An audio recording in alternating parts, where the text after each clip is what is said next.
Hello, Sunday School. I'm Miss Mother Johanna. Christ has risen. It's Sunday morning. It's Easter morning. So today is actually a very joyous day because Jesus conquered death and he rose from the dead.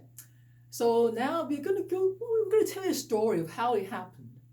So remember, Jesus died on Friday and then they buried him in the tomb.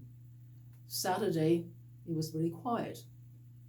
And on Sunday, Mary and also Mary Magdalene and Mary, the other Mary, decided to go and see, well, because they missed Jesus so much. So they said, well, why don't you go to the tomb and see if we can actually maybe anoint his body and just, pay our last respect to him. So they went, and all of a sudden, there was an earthquake. And then, an angel came and rolled the stone of the tomb away. They were really scared. And then the angel said, "Do not be afraid. Jesus is risen." So they look, the tomb is empty. And they said, "Yes, Jesus is risen." No, the angel did not attack Mary. So, Jesus was actually waiting for them in Galilee. So why don't you go and tell all the disciples that Jesus is risen? He's not dead anymore. He came back to life. He conquered death because God said, Jesus has the power to conquer death and he is risen and now he's waiting for you. So they went and they think, oh no, this is really scary. Is it really true? And then on their way, they met Jesus. "Oh, Jesus, you are alive." And then Jesus says, "Yes," and they worship him. So this is the story of Easter Sunday. Remember, Jesus was dead? The tomb is now empty because God raised Jesus from the dead. Now, I know you have a lot of questions, except how did that happen? Nobody knew. Throughout the century, no one knew how it happened, but it happened.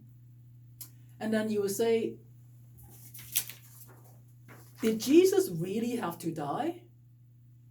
This is a very good question. Well, we have to go back and tell you a long, long story. So first of all, in the Garden of Eden, before everything began, there is no death. And remember Adam and Eve.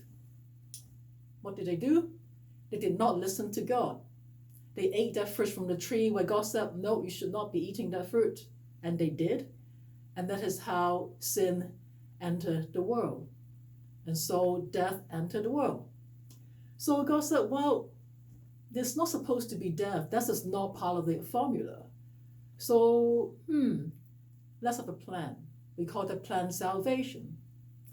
And then you're saying, okay, Jesus is the Paschal Lamb that takes away the sin of the world. What does that mean? Why is he a lamb?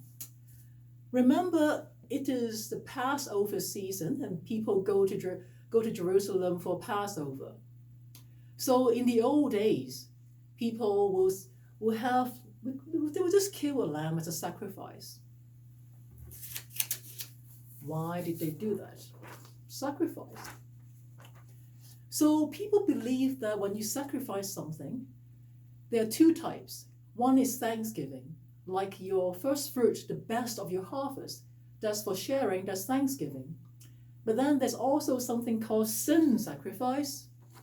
That is something you sacrifice because you've done something wrong and now you want to say sorry and you want to reestablish a relationship with God. Because people believe that the blood from an animal is where the life is. So if you let out the blood, you actually release the life. So it's not about the killing, it's about bringing life back again. So that is why they say Jesus is the Paschal Lamb, because Jesus loved us so much that he decided to say, okay, I will take away all the sin so that people don't have to die again. And because death is not a natural thing, so if I die all the sin once and for all, everyone can have eternal life with God forever. but in a different form. So you say, well, I didn't do anything bad. That's when we come to the concept of sin. Now, people always think sin is a bad thing. But sin is anything that gets between you and God. For example, if I say, I'd much rather play basketball today instead of going to church, I'm not going to work again. That is sin, because that gets in between me and God. So we always say, well, I didn't do anything. Well, did you use any plastic bottle in your life? Yeah. That is no good, because that will actually damage the earth and creation. So we all have done something that gets in between us and God. So in a way, they say, well, the sin of the world. How come? Because we have all done something that gets in the way, and that's why they call it sin. So Jesus said, well, I will be the sacrifice. And to be a sacrifice, it has to be freely offered. So Jesus said, well, I will die so that no one has to die ever again. So I hope it sort of answers some of the questions you have. So Jesus doesn't have to die. Well, he died not because God wanted it, but because people believe that releasing blood from a human or an animal actually brings life. So human being has that concept, and that's why they put Jesus to death. It's not because God wanted it, but because the people believe that that is what it will do, which is not right. So, but Jesus said, well, I love you so much. I'm going to do it for all of you. It doesn't matter whether you believe me or not. I'm going to die for the whole world.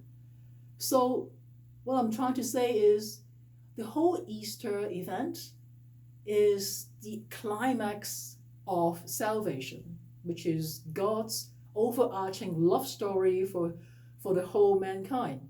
So from the beginning, when there was no death, and death enters, and God said, no, I'm going to bring it back to where it's supposed to be because of love. So this is a love story, and today is the climax of the love story. So I hope you enjoyed it, and then go and have some chocolate Easter eggs. I know you have some in your house. So go and indulge yourself, and I'll see you when we see you again.